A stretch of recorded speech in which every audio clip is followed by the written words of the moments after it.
Are you tired of the cookie-cutter approach to education that's stuck in the last century? Are you seeking a win-win situation where your family thrives, your kid's education is revolutionary, and you still get to chase your own dreams? Welcome to Unschooled Unleashed. Unlock your child's genius. I'm your host, Matthew Jarecki, an unapologetic rebel dad and promoter of what many consider to be educational anarchy. You know the world isn't going to be won by those that just toe the line. It's the innovators, the visionaries, and the resilient spirits that are going to thrive. Our mission here is to forge those world changers within our very homes with less stress, energy, and time. Unschooled Unleashed starts now. Welcome back to another fantastic episode of Unschooled Unleashed. I'm your host, Matthew Jarecki, and today we're going to talk about boredom and possibly reframing it as a superpower in home education. This episode is going to cover boredom's potential in home education, as well as the how to maximize boredom's benefits and implementing some intentional unschooling strategies using boredom as the main tool. But before we dive into the episode, I'd like to read a question I got from a listener about last week's episode on how to encourage your kids to start reading. And it says, "Hi, Matthew. I've been listening to your podcast for a while now. Thank you for sharing your wisdom. I just had a quick question. I'm listening to your last podcast about teaching kiddos how to read. My youngest doesn't like to sit down and read. He's 5.5. He just wants to play. So that's what we do. I love your idea about letting kids stay up and read. My boys share a room, ... Any ideas on how to get them to actually read and not play or talk? And what books do your boys like to read, look through? Thanks for your help, Heather." Now, I already replied to Heather, but I wanted to read what I said because I thought it might help some of you, so here we go. "Hi, Heather. Thank you for reaching out. I'm honored. Personally, I tried not to stress about my boys not wanting to sit and read, and instead just play. And that is hard, if not impossible, haha. Keep in mind that the more you try and get him to read, the more resistant he may become, especially if he's a strong-willed child. My boys shared a room as well, and all they did was play in the beginning. We were very consistent with explaining what quiet time was and holding them to it. When we heard them playing during quiet time, we intervened. I find that if you explain the why and they understand it, they are much more likely to follow through with the request, even at young ages. Consistency, patience, and diligence is key. As far as books my sons enjoyed at 5, they liked anything about dinosaurs, astronauts, space, cars, and animals. We tried to focus on anything they were interested in at the time and make sure that was available. Also, they loved anything from Mo Williams' Pigeon series or Elephant and Piggy. Really, anything by Mo was a hit, and he has a ton more. He does a great job, and it is great for beginners. Sandra Boynton, spelled Boynton, also has some great books like Barnyard Dance, Moo, Ba, La La La, and more. We made a run to the library every week. Now that they are 8 and 10, they are into Diary of a Wimpy Kid and Captain Underpants. Kids' encyclopedias and anything they can explore is a hit right now too. The best thing I did was take early action just like you are. As the parent, we have complete control of their life at that age. I kept trying different things to see what works and found each kid responds differently. With that being said, one of my best tools is boredom. I may make an episode about that in the future. Well, that's what I'm doing today." I continue to respond. "I keep creating times where learning is the best option to not be bored. Freedom with boundaries. Example, quiet time, stay awake, wake up early and read, books in the car, ... Of course, you must do all the basic things like making sure the books are available that he may be interested in, as well as the rest of the standard advice you might find on the internet." Hopefully that email was helpful to some of you. And with the conclusion of that email, let's dive in.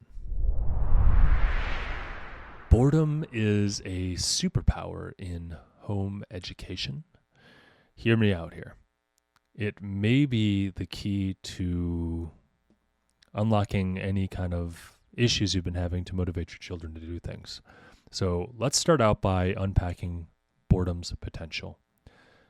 First, boredom can foster creativity and self-motivation.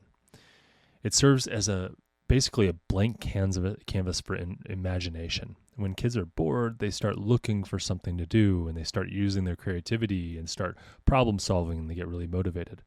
The difference between negative idleness, just sitting around and doing nothing, and productive boredom is, I think idleness is more of just avoiding doing things. And productive boredom is, I don't know what to do, so I'm going to invent something because I can't stand sitting here not doing anything. So creating these opportunities for productive boredom might actually motivate them to do something, including something creative, because they have to kind of invent it themselves. And I don't solve my kids' problems as far as that's concerned, with one exception that I'll cover later. Now, some practical things that my kids have done to solve their own boredom is things like they're making stuff out of toilet paper rolls, the empty ones. I mean, my kids are only 5, 8, and 10, so they're grabbing stuff around the house that we might consider trash and making stuff out of it, like rockets or swords or something like that. In addition, they'll get out a sketchbook. We got plenty of paper sitting around, plenty of markers, all that stuff. And they might make sketches, or they might make some kind of fort, or we've even seen them, and this is kind of crazy, they make newsletters.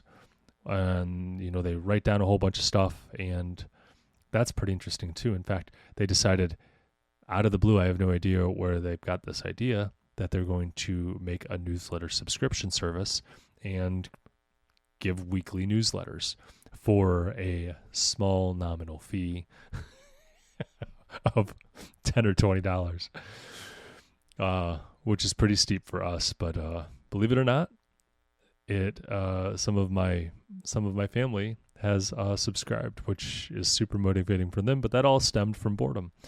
In addition, they've created costumes from stuff laying around the house, some stuff that were costumes, making superheroes, and just playing dress up and doing all the fun, creative stuff that they normally do when they are bored. I mean, boredom is like, I don't want to say it is the secret sauce. I would need to think a little bit more about that, but I'm tempted, after making an entire episode about boredom, that might be the secret sauce to unschooling, is it just creates a whole bunch of time where you're just like kind of bored sitting around and like, what can I do? And you find something that actually entertains you and finds that you're interested in. And then you continue to grow and you dive into it and it keeps you occupied, as opposed to someone just sitting around telling you what to do, and now you're bored doing something and learning to hate it. Moving on, I want to talk about structuring boredom for growth. And this is deliberately creating moments of boredom as a strategic teaching tool. And that's something I definitely do by establishing routines that include downtime and balancing guided activities with basically just free, unstructured time. Now, I've talked about this in the past. We often, and this was actually in the last episode, how when we put the kids to bed, it isn't, it's bedtime, but bedtime doesn't mean go to sleep time, and they know this. Bedtime means quiet time. And anytime we have quiet time, that means we can do anything we want as long as we're quiet and not disturbing other people. So that means we're not jumping around and stuff. We're letting everyone go to sleep if they want, but you can do stuff in your bed that's quiet. Now, my kids' beds are absolutely packed with books and crafts. And I actually, the past week, I've been trying to clean the room and put in new shelves and additional bookshelves and create all this space for all the stuff that they have that they do in their bedroom, because they do quite a bit during these evening quiet times. And we also let them wake up early and do it as well. We also have times for quiet throughout the day. That's something that we've kind of wandered away from, but I'll probably bring back at some point. But they are so creative in their pursuit not to be bored that they end up doing a ton of stuff. And I just get to see little humans, kids that were just screaming, who only want to be nursed and held, all of a sudden start creating these, I don't know, really creative things and really cool things. And it's all from their imagination and their direction. I'm not prompting this at all. It's just like, hey, be quiet. You can do stuff that in your quiet time. So creating these structured times to be bored will lead to creativity given enough time.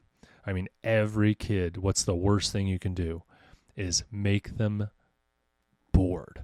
It's like the worst thing for a kid. So kids who can stay self-occupied, I think is a pretty good thing. And when they use it for their education, I mean, even better. I mean, obviously, entertaining yourself is something as well, but that's not what I'm talking about today. I'm talking about creating these structured times to help them grow and learn. Moving on, maximizing boredom's benefits is our next segment. And in this section, we're going to talk about cultivating creativity through these constraints. So we're going to use limitations such as restricted screen time as well to encourage creative thinking and problem solving. And I think structuring specific times for screens fosters alternative activities because every kid wants a screen. And although we can utilize screens to do a lot of education, I think it's very beneficial, in fact. Restricting it and having them do other stuff has them not tune out and just listen or watch or whatever they're doing or play. They have to actually be creative in their head. And, you know, this is I think screens inhibit, sometimes at least, they inhibit their creative output. And when they don't have these screens, they start looking for other resources that might have on hand, for example, the paper towel rolls. Now, something else that I've noticed when we restrict screens and they've already gone through their morning routine where they're playing around and they're doing, you know, whatever they want in the morning, because they're usually really creative and they play games that where they're characters or they're I don't know, stuff like that. When I restrict screens, especially in the afternoon, I've noticed that the kids actually go outside. And even today, when it was 38 degrees and snowing, they still got outside and got some activity. And they were asking for it. And gosh, the more I can get my kids outside, the better, I swear. Like, especially January in Cleveland. I want to make sure that they're getting enough steps and, you know, physical activity, that they're healthy. So very, very, very, very good, and would not happen unless they were bored. I also see them make up games on the fly, and I even like it better when they go outside and make up these games on the fly because they're getting all that activity. But limiting screens has led to a lot of creative play. Next, we're going to cover encouraging independence and self-sufficiency and boredom as a tool for developing this self-reliance and independence. So unoccupied time pushes children to make decisions to entertain themselves, right? And if they're trying to entertain themselves, they're not depending on me. Now they're using their creativity and they're motivated to try and find a solution to their problem on their own. And I really just intuitively think that that's probably a good thing, even though I can't describe exactly why. But I mean, you can see why maybe solving your own problems might be a good thing in the future. So I think maybe that's self-evident to a point. And parents then move to overseeing them from a distance, and they allow their children to navigate their own problems. And I think that's pretty cool. We often leave a lot of days completely just open, and this has led to like small household projects where I might not have anything planned, they don't. And oftentimes when we have that, we might do something as a family. But sometimes it means, hey, look, I see this room is really a mess and we're going to clean that up today. And when the kids are bored, that is the best time to do this. Well, for my kids, I can see that going very, very poorly if you don't frame it right. But it's not like they're coming to me saying, hey, we're bored. It's more of like they're just kind of wandering around the house, and I say something about, hey, let's get all that stuff into a box that you have so that way you don't lose it. Framing it the right way, of course, is important.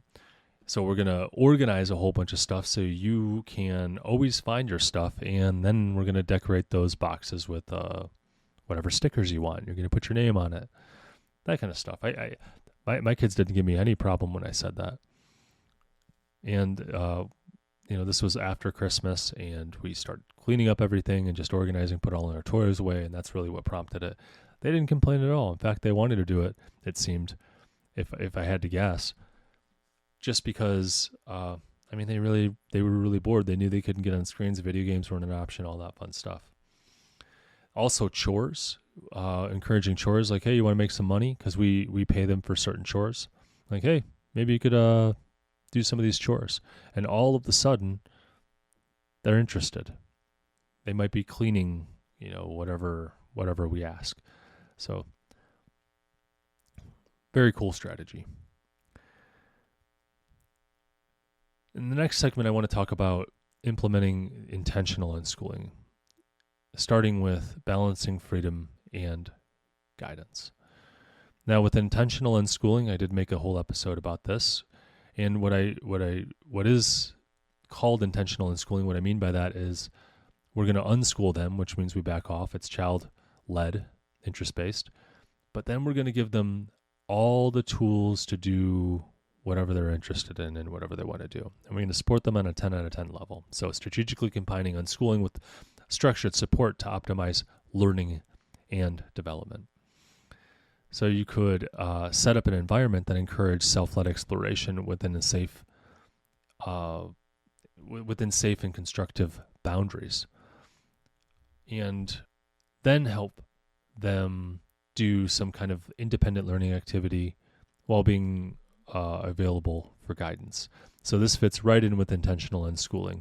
And really, you're only going to get that type of motivation if either what you're offering is better than what they're currently doing or they're bored. So boredom is like that superpower to actually get them motivated to do some cool stuff. And your job is just to show up and show up and give them the tools to be successful. So some personal examples on this are math at the table. You would think if you went to school and you were sending your kids to school and you've tried to do homework with them, that no kid would ever ask to do math in their free time. I'm telling you, my kids ask to do math in their free time because they're bored, because it sounds better than what they're currently doing. And of course, with intentional unschooling, we're providing the guidance of like, hey, this is something that might actually help you in the future, and it can be fun learning it. They take these opportunities, they know why they want to learn it, and they do. And it's just a fun breakup, and they get to spend time with me, which is, spending time with dad's a cool thing, especially at a young age. We can even, and this is something I have not employed yet, but I've been wanting to, so I'll just put it out there. We could even put on like one of those boring educational shows that you would love your kids to watch, like a documentary about leopards, or, something on National Geographic, or one of those types of channels. Anything that David Attenborough would be narrating, stuff like that. But I mean, there's a lot of good stuff out there. It's just kind of boring material. It's very information dense, but I'll tell you what, a boring educational show on a screen is better than boredom. You wouldn't believe it. We strategically use screens. We put up stuff that they might not necessarily like, but we could honestly put up anything and let's just stare at the screen. So we use that also intentionally. Pretty crazy. Moving on, there are some challenges in boredom. There is a lot of initial resistance if you've never tried to create bored, these quiet times or whatever, creating these opportunities to be bored, and they're used to having maybe all their problems solved. They're used to being told what to do constantly, or always entertained, or always socializing. The kids get bored, right? And restless. And I don't know. And then they start coming to you and they start saying, what can I do? What can I do? I'm bored. And what they're asking for is video games, really. But we do have some techniques for helping children transition from a state of boredom to one of engaging in something productive, maybe educational, creative, that kind of thing. And that is, do it over and over and over again. I think showing this type of persistence that you are not going to solve their problem is the only way to allow them to take ownership of this problem, and then they start getting creative. Remember, creativity and problem solving is one of the benefits from creating these boredom experiences. Now, again, my personal story, I shouldn't say my personal story, my personal example that I always have is that my kids will come to me, and they used to do this all the time. They'd come to me and complain. I'm bored, Dad. What can I do? What can I do? Especially if I'm withholding something they want, like a screen. So I'm bored. And eventually what I had to do, because I would tell them over and over again, yeah, I know, maybe you could do this, maybe you could do that. And I would just make all these suggestions trying to solve their boredom. And then I realized that they really don't want me to solve their problem. They just want to play that video game, right?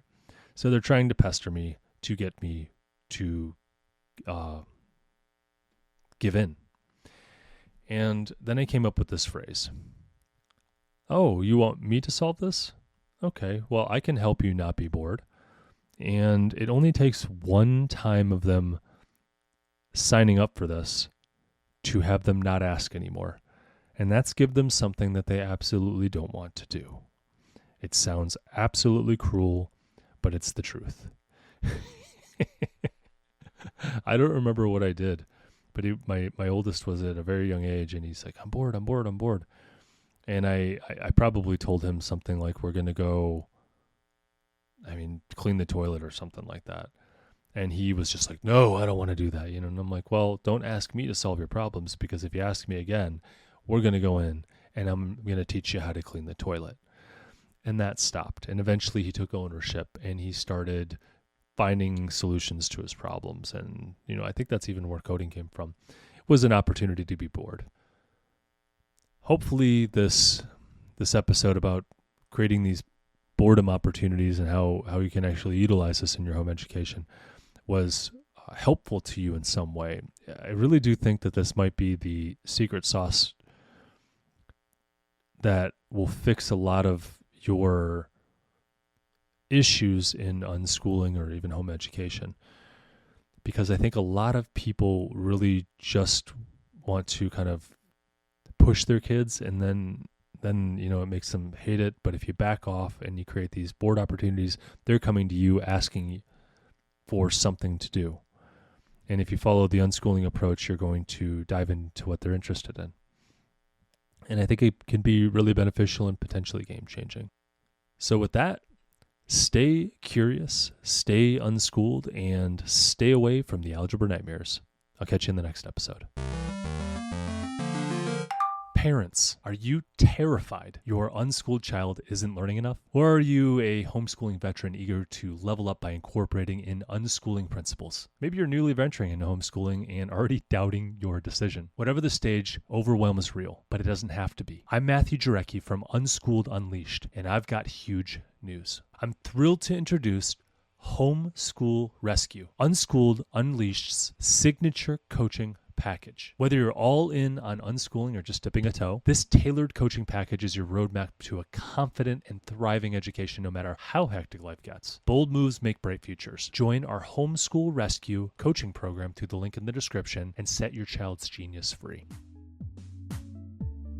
So here's where we roll up our sleeves and bring out the big guns. If you support our mission, then please leave a review. On Unschooled Unleashed, we are talking about using a radical approach to education in today's world, and the more 5-star reviews we have, the more people will feel comfortable with the ideas, strategies, and principles we discuss. It gives legitimacy to our message, and the podcast's algorithm prioritizes us so we can reach more people. You may even have your 5-star review read on our podcast.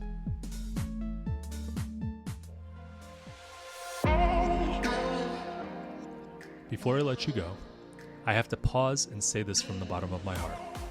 Thank you. Your presence here is the fuel that ignites this movement. I am incredibly moved that you trust in us enough to click play. You, my friends, are the caped heroes in this story, the guardians of your family's learning journey, and a beacon of hope for your community. Be bold. Do what you think is best for you and your family. Thanks again for tuning in and taking this courageous leap outside of the box for this educational revolution. Welcome to the front line.